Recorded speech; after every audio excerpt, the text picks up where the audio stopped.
Hello. We haven't Olive on yet. She is coming. Let's turn this off on Facebook. Can't be listening to that in the background. Right, guys, I think most people have a good idea why they're on this evening. And we are going to be talking about minding your mental health and talking a lot about self-esteem and self-worth.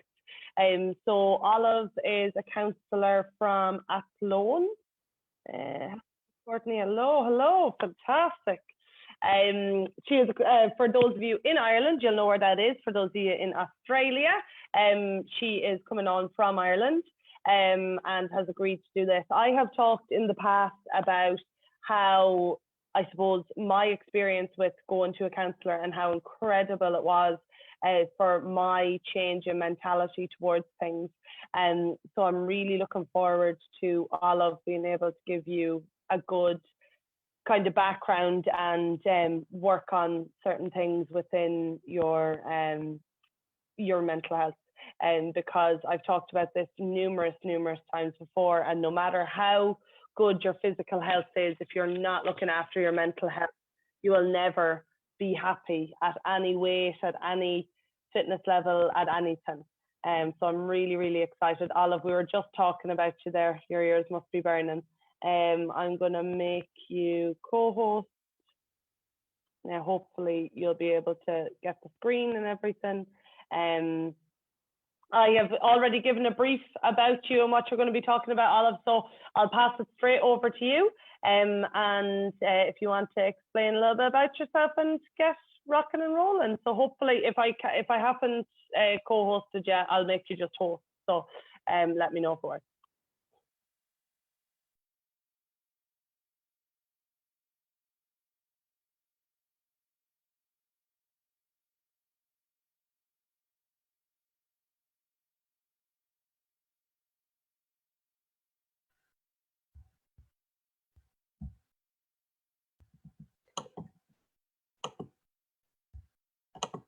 Can you see my screen, Amanda?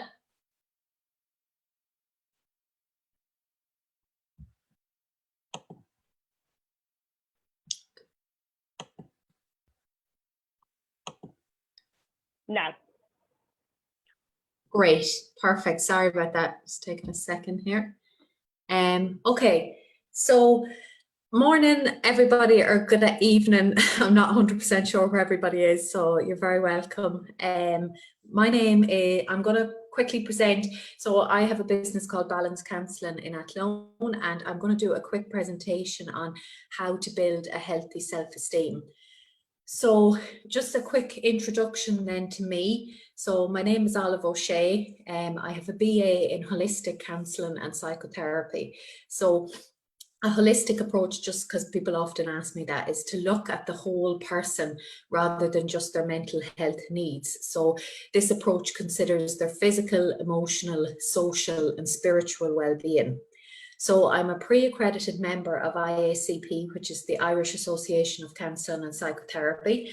I have a private practice at number 2 Gardenvale Athlone. I also do some online counselling, and I volunteer in accessible counselling in Tullamore for some hours during the week as well. It's a community counselling service for people who can't afford to pay full price.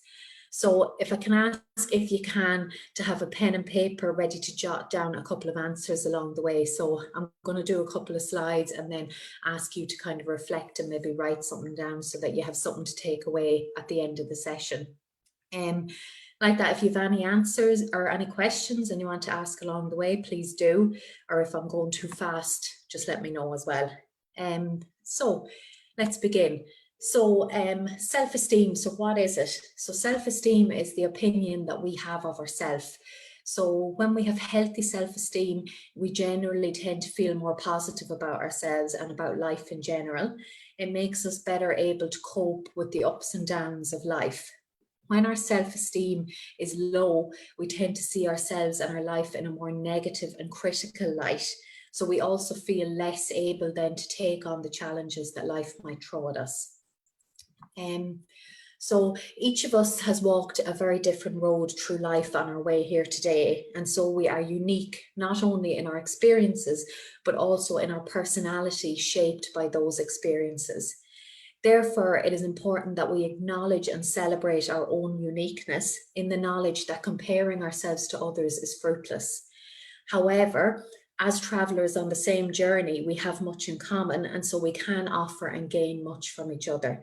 And I'm sure you've experienced that in the group with Amanda. So, you may have come, you may be at a different starting point, or you may have different things that have gone on for you, but actually there's a lot we can learn from each other. But yet it's very important that we don't compare, our starting point or our journey to the other person.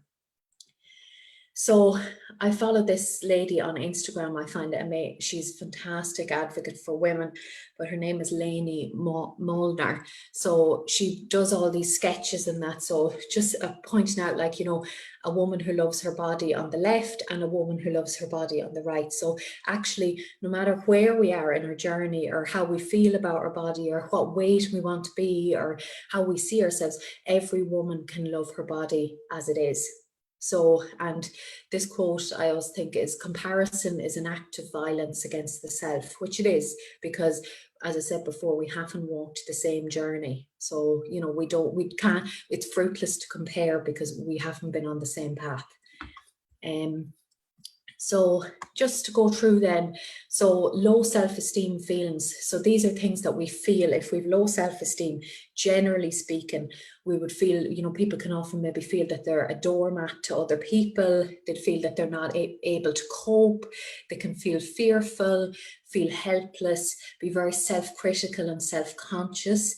Their boundaries would be off, so that the boundaries would be even saying no to other people, allowing other people to kind of maybe make decisions for them, or kind of trample over maybe their opinions. They often can feel rejected. They'd have a lot of negative thoughts, be very apologetic, so always saying sorry even if they've done nothing wrong, or even if the other person is in the wrong. And then they can often be left feeling used by other people because they haven't been able to stand up for themselves, or to say, oh, like, I'm not okay with that, or, I'm not comfortable with you doing that. So then, or I don't want to mind your children for you, or I don't want to go out tonight. And then afterwards they say, why did I do that? I should have said no. And they kind of then can end up kind of where they avoid external conflict, but they create a kind of an internal conflict within. So the interaction that I'm going to ask you to do is, if any of these apply to you, they may not, or they may, maybe write down one of these that applies to you, or something similar that you can think of that sometimes, that we do. So I suppose self-esteem as well can fluctuate. So it's not necessarily someone always feels full healthy self-esteem in all ways. We can kind of fluctuate. So I might be very good, I might be very confident in my workplace and actually come across as having very high or confidence and healthy self-esteem. But then maybe in a friendship, I could actually, or in a family situation, I could actually struggle, with boundaries. So I could be good with my boundaries in one situation, but not in another. So just if it applies to you, take a second to write it down.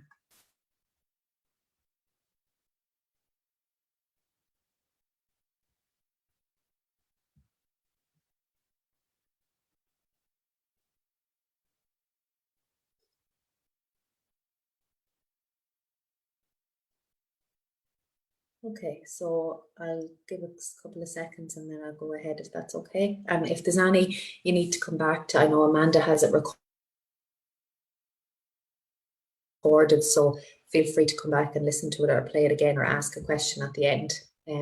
Okay, so the next piece that I want to talk about then is low self-esteem and the core beliefs. So basically what happens is we have those feelings that I talked about, but what we do, so generally what happens sometimes, unfortunately, in childhood, especially in a school setting, in a home setting, we can kind of pick up these, so, things will happen. So for example, when I was younger, myself, I'm the smallest in my family. I'm 5'6", but I'm actually the smallest. So all my sisters are very, very tall.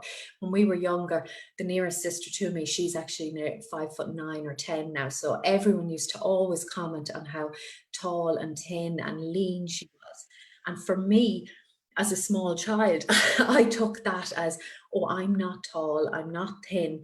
And it wasn't that they were saying that to me, but because they were continuously saying to my sister how lovely and tall and thin she was, and how lean she was, and how athletic looking she was, I internalized that as a core belief that I'm not tall enough, I'm not thin enough, so that's how we kind of internalize it. So it's the same in school. So if a teacher continually praises somebody for being fantastic at maths, but they never say that to me, oftentimes I will internalize that and I will create a core belief to say, oh, I'm stupid, or I'm useless at maths, or I'm useless at languages. So it could be someone directly saying it to us, oh, you're rubbish at that, but it can often be, it's taken, as children, we're very observant, and we actually can, by us, it not being said to us, we take it as we're not clever, we're not lovable, we're not capable. So these are the examples. So I'm a failure, I'm inadequate, I'm not lovable, I'm not capable, I'm stupid, I'm not good enough, I'm not okay, I'm not thin enough, I'm not good looking enough, and I'm not clever enough. So if one applies to you or something similar, write down an example of an unhealthy core belief which you might recognize in yourself. And I'll just give you a minute as well.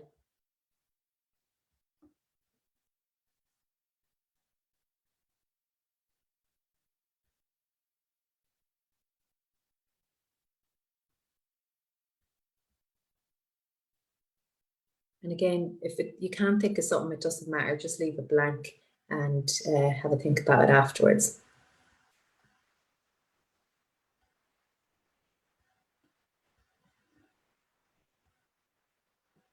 Okay, so the next piece then we're going to talk about is healthy self-esteem.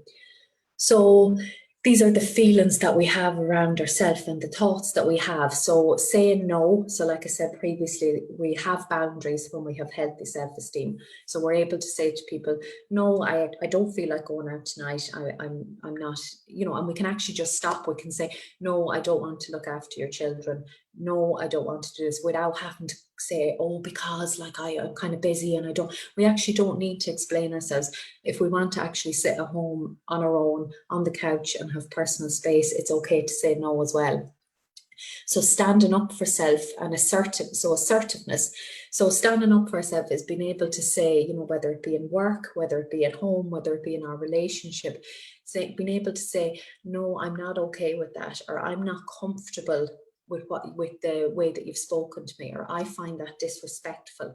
So assertiveness is not, it's not anger, it's not shouting at someone, it's speaking from the I, and it's being able to say, I'm not okay with that. I'm not okay with you touching me like that. I'm not okay with you coming into my personal space like that. So healthy self-esteem, generally we have positive thoughts overall. Obviously nobody has positive thoughts all the time. We are respectful to self and to others. We have, a good enough, healthy level of self-confidence. We're balanced in our emotions, our thoughts, our feelings. We are human, so we accept that we are flawed. So as humans, we will make mistakes, as we all do, and that we all have flaws, and we have parts of ourselves that we might not really like 100%. And then there's other parts of ourselves that, we love about ourselves. So, but we accept that none of us are perfect. None of us can have everything, that's right, exactly how we want it to be. So that's a very important piece. Then we also have ability to cope. So in general, our coping skills are quite good. We have pride in ourselves. So, we can think, actually, do you know what? I'm pretty all right. I'm good. I'm, I'm happy enough in who I am. And we're secure. So we have secure relationships, we have secure attachments, and we have a security in self and a belief that we deserve love, and that, we can give love and we deserve love. So write down then any of these healthy self-esteem feelings or thoughts that might apply to you.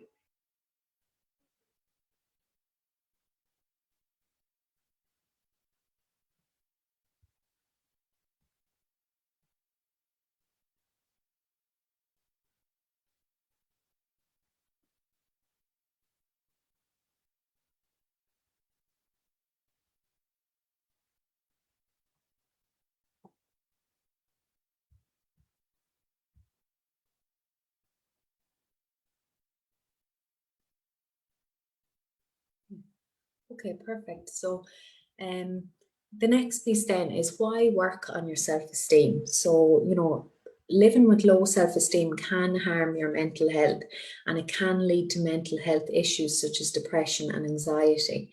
Now, of course, it would take time, for your self-esteem, I suppose, to get very low. If we've a generally okay self-esteem, it may not impact it, but if it's kind of left unresolved and, we're in maybe unhealthy relationships or unhealthy friendships, it can, really impact on our mental health.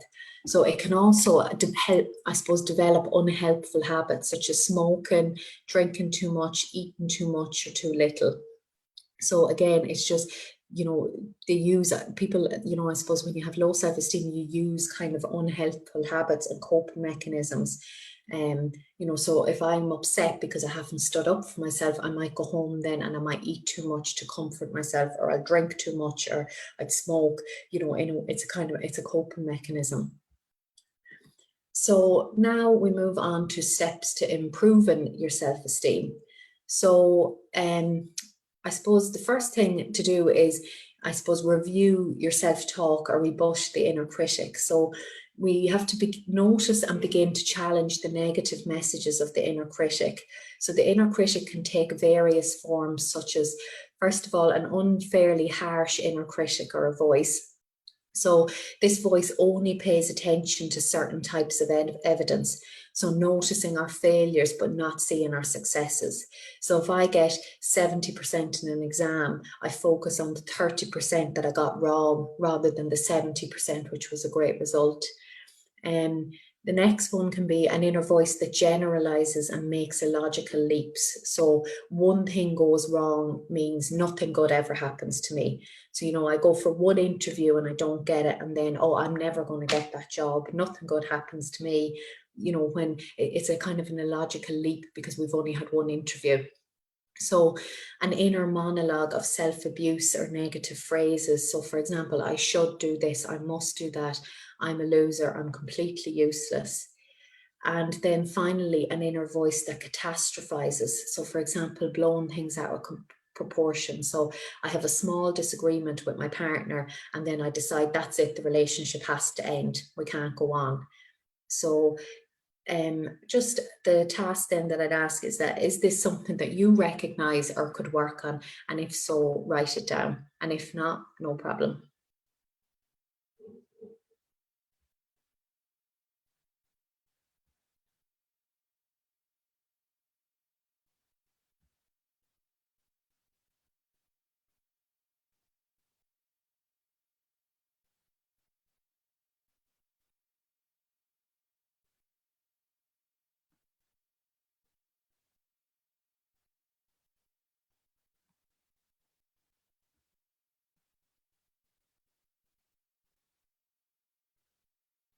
Okay, so I'm just going to go on to the next slide. So, oh, thing is frozen.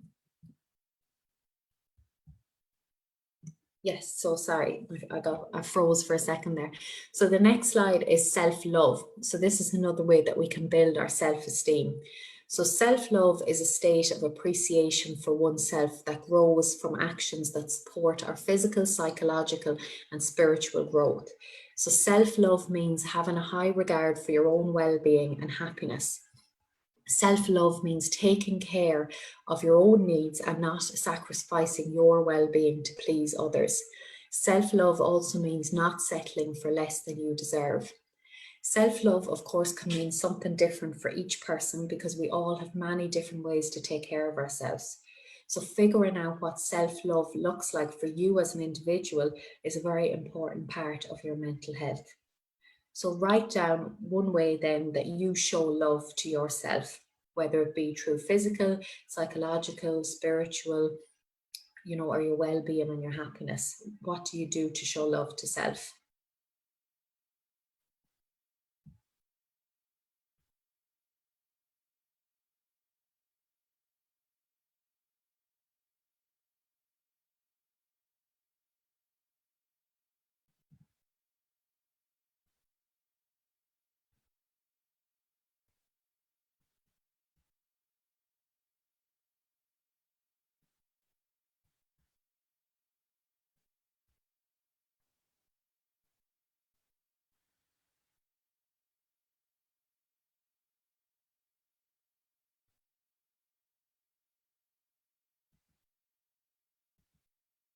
Okay, so the next piece then is just about steps, continuing on with steps to improve your self-esteem. So reframing the inner critic with positive affirmations.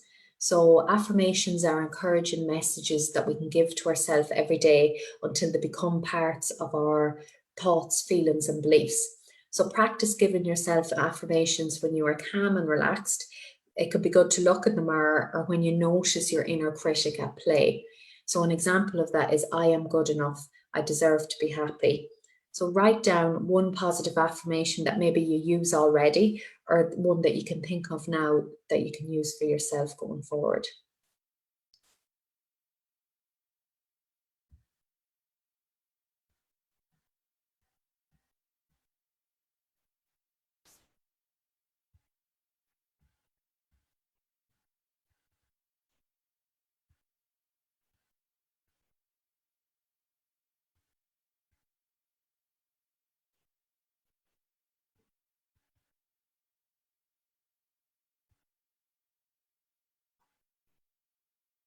Okay, so the next piece of improving your self-esteem is practicing self-compassion.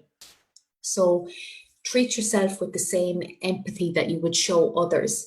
A really good example can be to imagine a small child. Would you speak to a small child the way you speak to yourself?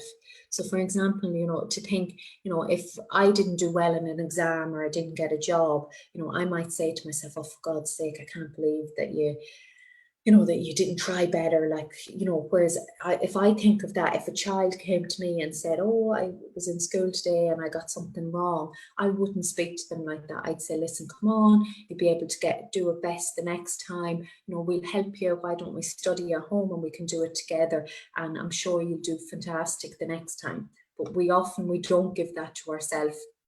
So another part is to forgive yourself then when you don't achieve or do all that you had hoped for. So forgiveness is important. So sometimes we can pressurize ourselves or set ourselves up for failure by trying to do too much or achieve too much. So, I'm sure even when starting out, exercising or going back to exercise and that, and we can say, oh, I'm going to go out 6 times a week, and then we get annoyed with ourselves when we don't. But the reality is we've set the bar too high, because we don't want to go from 0 to 100. It's better to build it and make small changes and then increase that as you go. So again, recognizing that you are human and that we all make mistakes. We are human, and that is by nature, we make mistakes. And then lastly, and very importantly, is being mindful of your emotions and allowing yourself to experience them. So this is, oftentimes with low self-esteem, people don't actually feel or experience their emotions. They can be afraid of them, they can feel overwhelmed by them, or feel that they wouldn't be able to cope if they allowed themselves to feel them.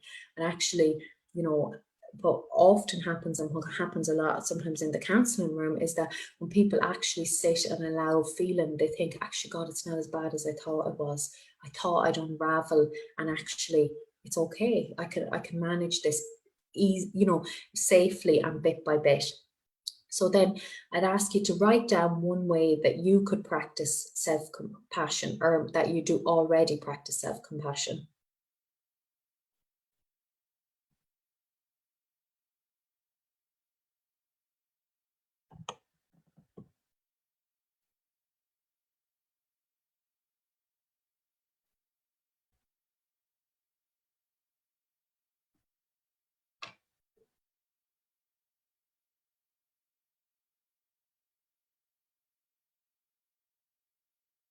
Okay, so I'll move on to the next slide. So we're getting near the end as well, don't worry.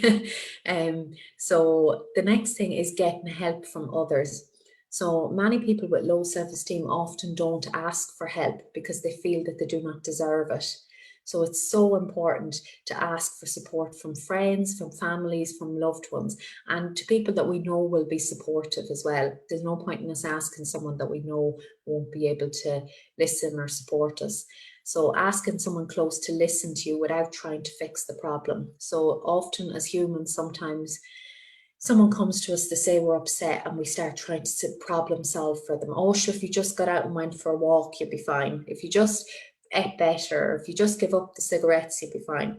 But in actual fact, sometimes we actually just need to listen to someone, and without trying to fix it, just by being present, by saying, I understand that's very difficult for you. How can I help or support you? Without trying to fix them.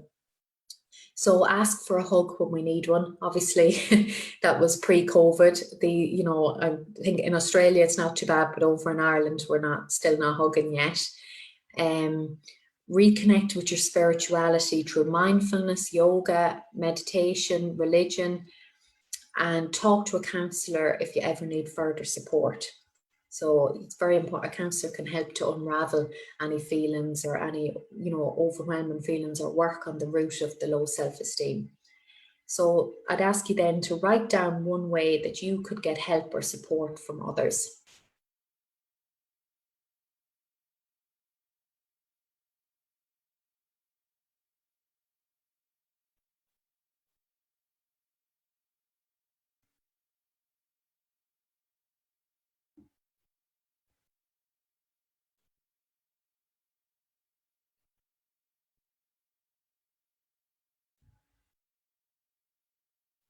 Okay, so I'll move on to the next slide. So the next slide is nurture yourself. So I'm sure Amanda has spoken about this, and this is the holistic approach, I suppose, to mental health as well, is that you accept that you are a physical being, and as such you have physical needs. So therefore you need to take care of your physical self.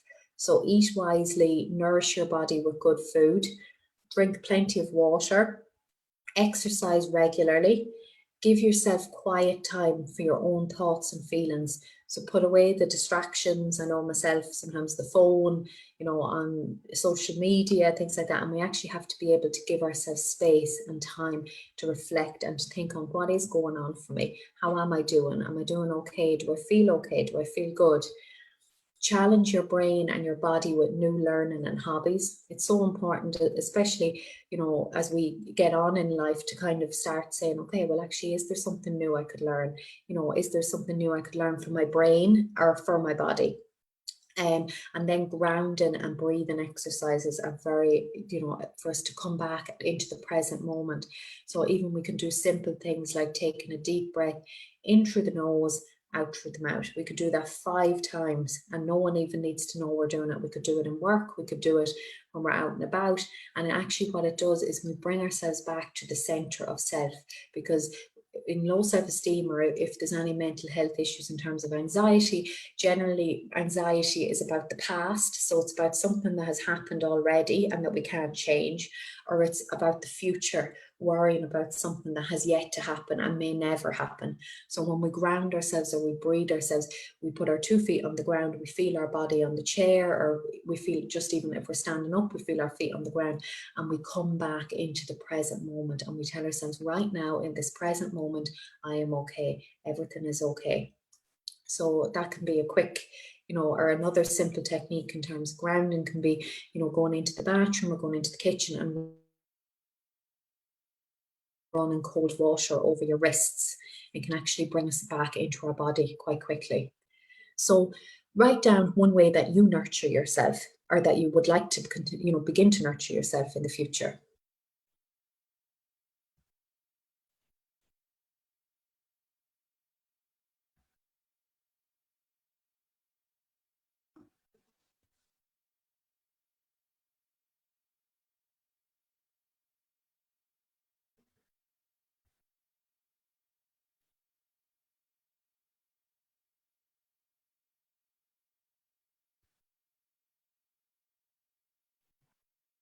Okay, so we're almost at the end of the presentation. So just a quick, again, a little interactive exercise. And the reason for doing this interactive exercise and getting you to write down, I suppose, is that you have something to take away with you after the presentation ends, so that you're thinking, oh, what was that? Or, you can kind of look back and reflect on it now or in the next couple of days or weeks.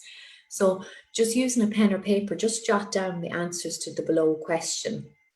Is my self-esteem low or healthy, or somewhere in between? So does it go between the two, or does it change in certain situations? And question number 2, who or what is preventing me from improving my self-esteem? So you can write them answers down and keep them for yourselves. And if you want to add more to it afterwards, please do.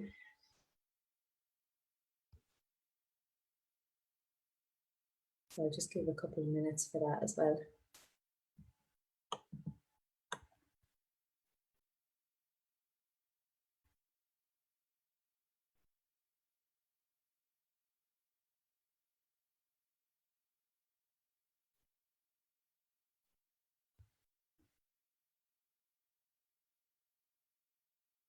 And then finally, if everyone can have a think, and if you're comfortable to do so, there's no problem if you're not, that to maybe share one thing which you learned today with the rest of the group, if you feel safe and comfortable to do so. So if you can write down one thing that you feel comfortable to share that you might have learned today, or that you might know already, but it's been a reminder, or something that you do already that you'd like to share. I suppose I'll probably start off. Guys, just to note that you can write it into the voice box, into the message box, if you're not comfortable saying it yourselves.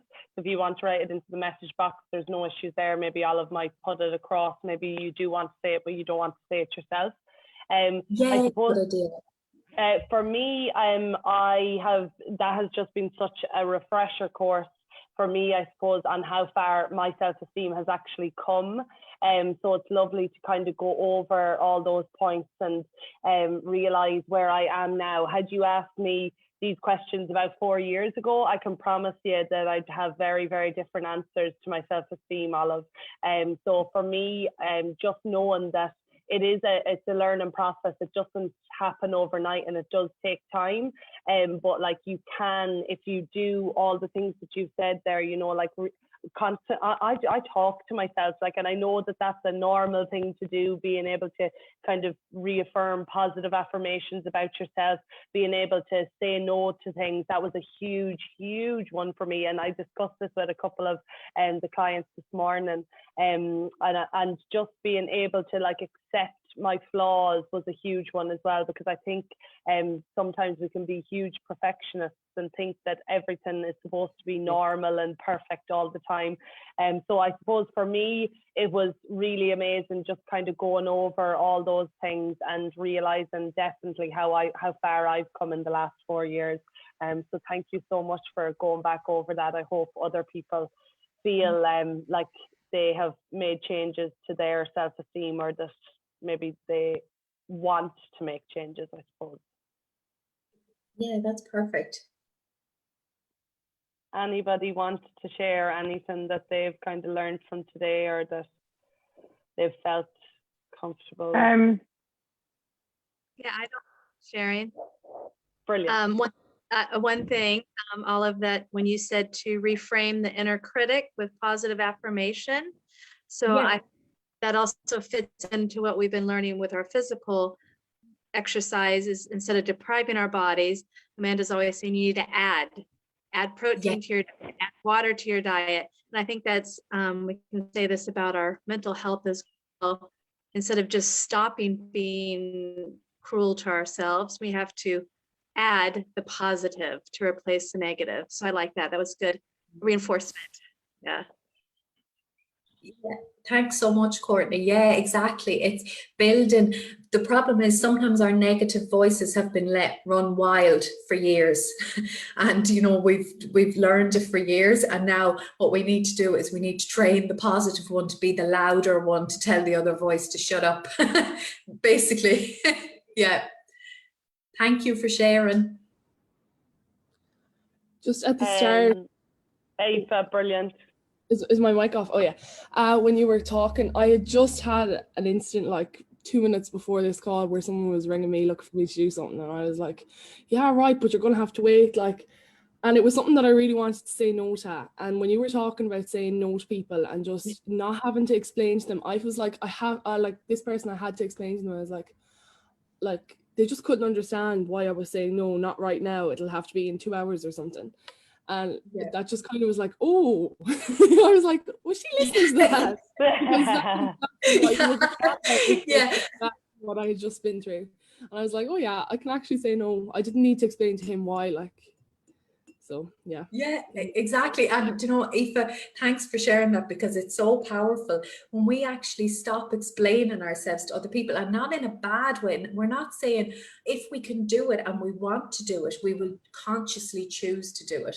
But if we don't want to do something or we're not comfortable, we can consciously choose to say no. If we want to sit at home on our backside and say, do you know what, I want to watch a movie, I've had a tough week, really want to sit down and just relax, I can say no. And it's actually really empowering, and it's something I've worked on myself for many years. And sometimes we slip back and we say, oh my God, I'm after saying yes, I didn't even think it through. So one thing that I do is I say to people, can I come back to you? I'll let you know in 30 minutes.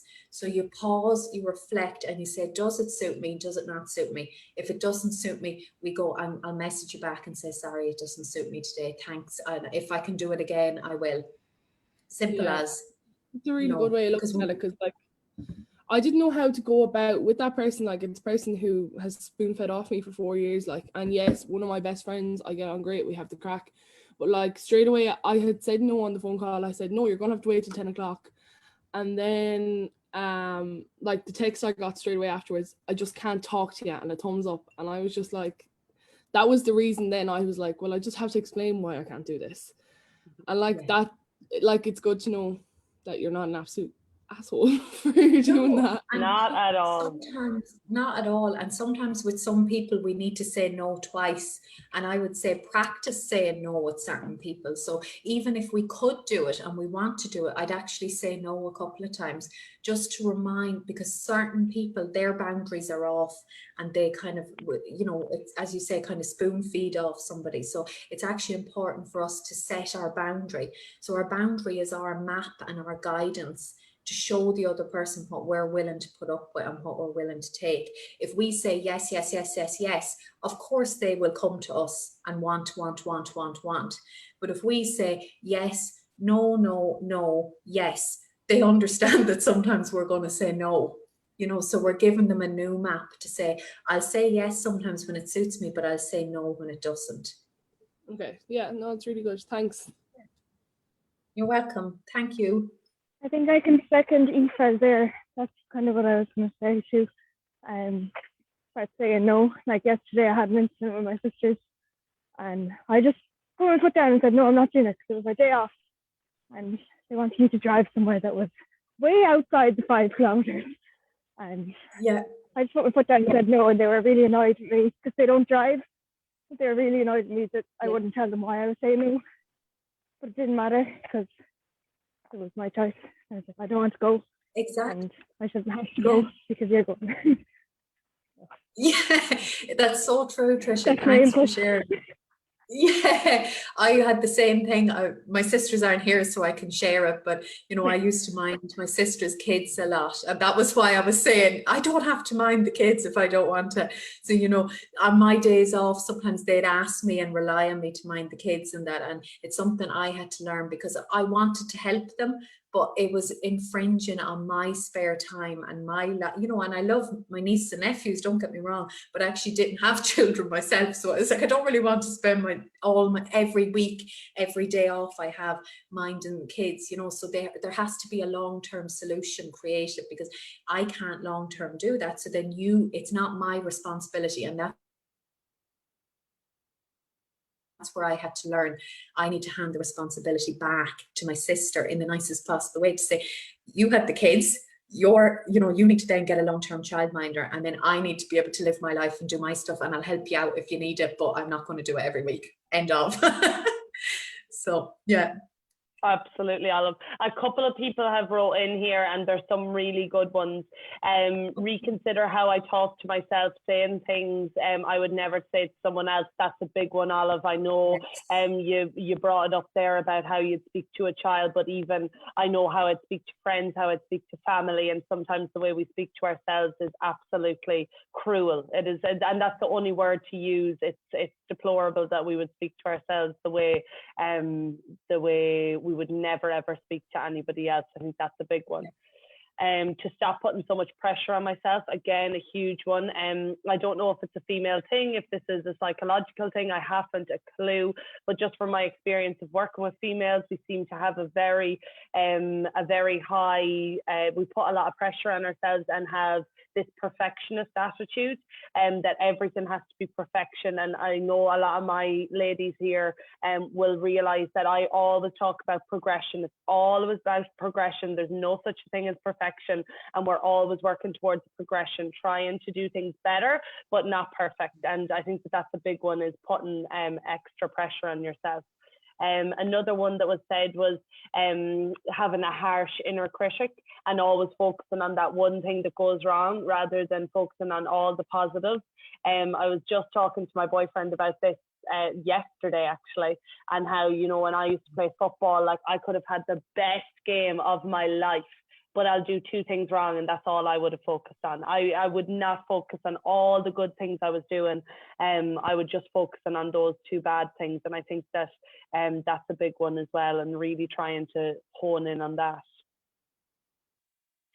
Anybody else, guys, that would like to share? Great. Sorry. Hey, I hope you can hear me. I'm trying to make my breakfast at the same time. So sorry to hear my voice. But I just think when you were talking about, you know, if you exercise or something, you gave an example, and then, you know, you aimed for like 6 that week, and maybe you didn't do all 6, and that's all you can see is that you failed. So be like more compassionate, instead of going from 0 to 100, like gradually build on that, and that like whatever you do is still an achievement, and to have that kind of mindset rather than focus on the one thing you didn't do.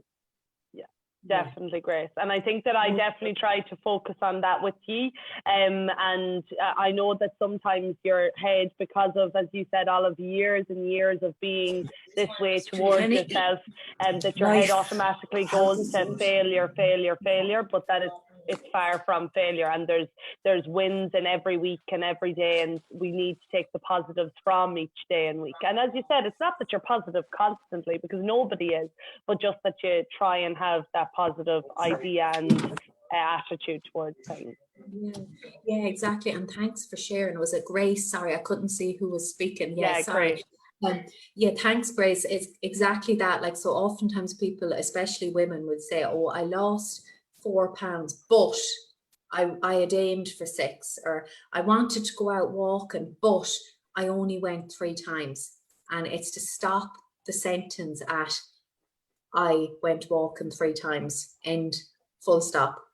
You know, we kind of go in on that. We say, because we have these unrealistic expectations, you know, oh, I'm going to exercise 7 days a week. Personally, you know, I exercise, I look after myself, but, you know, my expectations of where I want to be, I don't want to be, you know, have a 6-pack or do anything like that. I just want to be fit and healthy and feel well. So my expectations are not the same as somebody else's expectations. And, you know, people have different reasons and different, you know, like I'm sure, Amanda, you could see that. I'm sure you have people that come to you with a million different, you know, ways that they want to, you know, be, and it's about accepting and the one that I want to be. So I'm not going to compare myself to someone on Instagram who has a 6-pack or who's in the gym every day of the week, because that's not what I do. I love walking with my dogs. I love running. You know, I get out and about, I go hiking and do stuff like that. So that's not going to be me. I can't expect that I'm going to look like that, because I don't want to put in that effort to do that.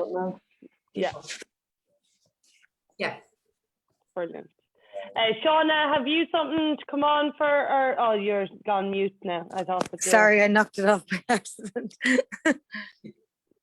Anybody else, guys? Anybody want to share or have anything to share? The kind of being comfortable with your emotions. I think more along the lines of, I think I kind of hide if I'm emotional from people to avoid being judged, or like people are like, oh, she's upset again, kind of thing.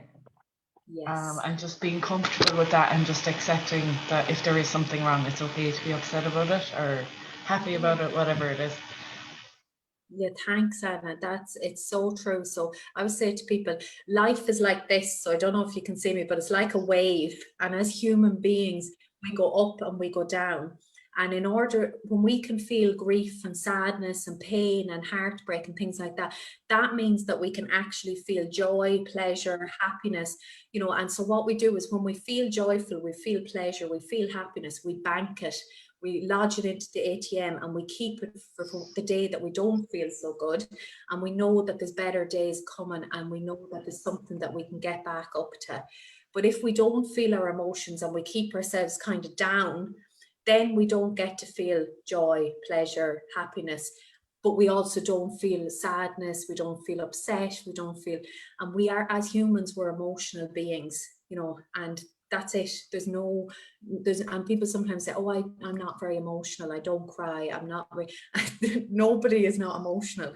You know, we may be more, you know, like sensitive to our emotions, and we may be more in tune with our emotions, and then other people may avoid their emotions, but nobody is not emotional. So it's around giving ourselves permission, you know, to feel, because we're humans, and as humans we feel. You know, I go through the day, I'm in good form, I'm in bad form, something happens, I'm annoyed, I'm happy, I'm sad, you know. And if you think of it as a toddler, you know, the way toddlers are, you know, they're screaming, they're laughing, they're crying, and you know, on somewhere along the way that gets knocked out of us where we kind of say, oh, it's not okay, and we put on a mask. But actually we are emotional beings, and therefore we need to feel our emotions and express our emotions. So thank you, Anna, for sharing that. I just want to say thanks so much, Olive, for coming on today. I really, really enjoyed that. As I said, it was a little trip down memory lane for me, especially just to see how far that I've come. And obviously, in my opinion, I'm sure you would see the same. The self-esteem is not something that just changes. Like, you're constantly working on it. It is something that you do constantly need to work on. But I think that the ladies definitely got a great insight into self-esteem and how to improve on it, and how to work towards self-love and developing self-compassion and stuff. So thank you so much. I know that you had said that if anybody does want to get in contact with you, if you want to just say.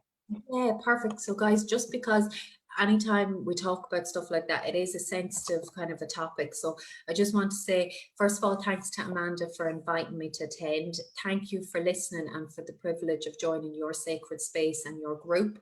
And if you have any further questions or feedback, or you'd like to learn more, always reach out to me. Or even if you've been affected by any of the topics and you'd just like to talk about it, you know, you can message me. My number is there on 087 357 1560. My website is there and my email is there. So please feel free. And I don't even mean just for a counselling session. I'm not saying it like that. If you've been affected by the session and you just want to kind of chat something through, or, you know, talk it over, just send me a message and I'm happy to respond, or, you know, to reply or anything. And there's other stuff on my website or anything like that. Or I know Amanda was on a podcast with me before, which was very, very good, very, very interesting. So if you want to listen or like that, always reach out. Don't leave, you know, any feelings that are left after it. You know, make sure you look after yourself, and, you know, reach out if you need to. Okay. And thank you so much for having me. It's been a pleasure, and thanks for sharing. Thank you, Thanks, Olive. Olive. Thank you so much. Thanks, everyone. Thanks, Amanda. And thank you, And I'll- everybody, guys. Talk to you all soon. Talk to you all during the week. Thank you. Bye-bye. Bye.